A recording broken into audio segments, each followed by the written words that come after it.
Well, it's called Coming Together for the Greater Good, and it happens every February here in Palm Springs. Bicyclists gather from across the globe with the intent of making this world a better place, 2 wheels at a time.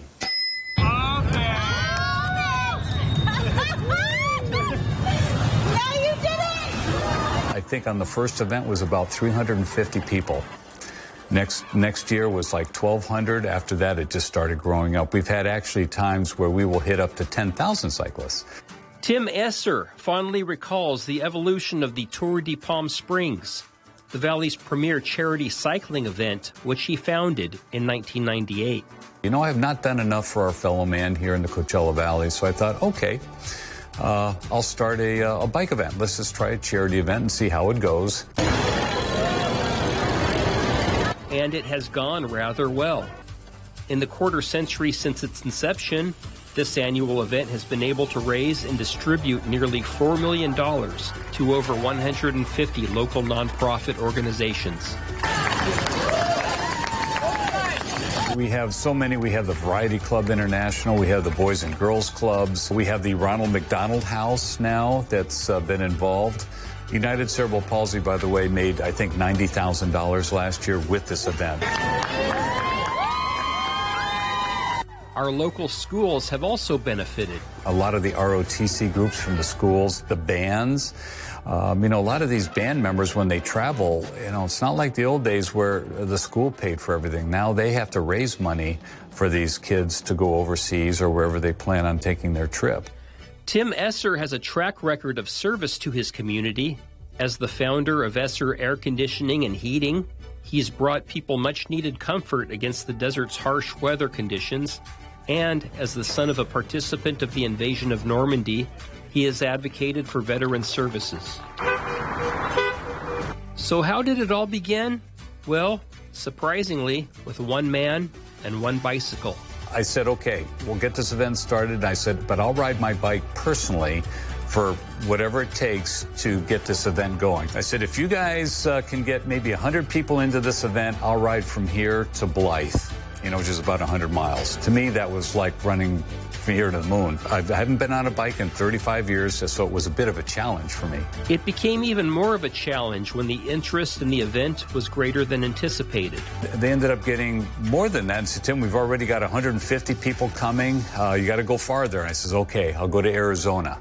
So bottom line, they ended up with 350 people. So my commitment was to ride from Palm Springs to El Paso, Texas, which I believe was about 850 miles. But sometimes things happen on the way to El Paso. Somehow I missed the Gulf of Mexico on the right there, and I ended up on the Atlantic Ocean in Jacksonville, Florida, about 30 days later, where I ended up riding about 3,000 miles.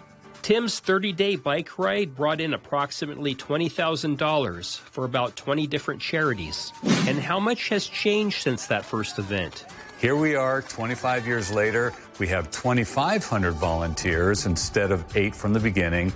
We now have raised money for, over 100 charities every year. We raise for about 100 charities compared to the 20 charities when I first started. And we've raised over $4 million.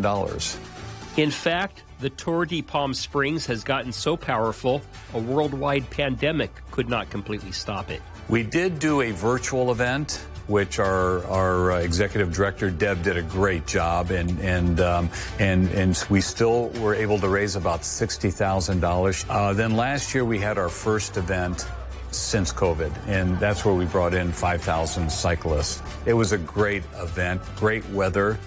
During that time, I was able to catch up with a few cyclists who were also veterans of past events. I was just impressed by the overall organization of everything. The police being out there and helping us get through all the lights and all that. It was an awesome experience. And then coming back to the end here, it was spectacular. We really enjoyed everything. Every year we come here, it's even better and better every year. So. I'm here from Baltimore where it's 40 degrees. Then I'm out here in 89-degree weather, loving it. Proud to say I'm gold medalist for the Senior Olympics 5K for the state of Maryland. And this has been an awesome event.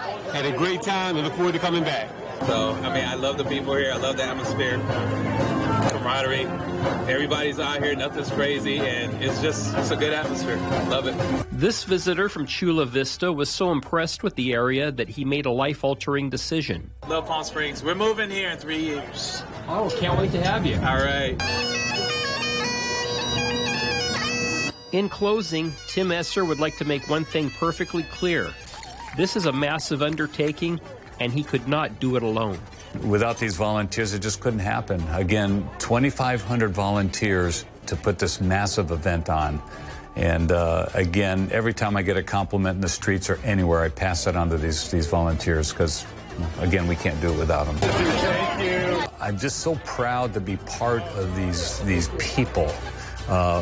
Age 5 up to, well, I think we had 97-year-olds helping out.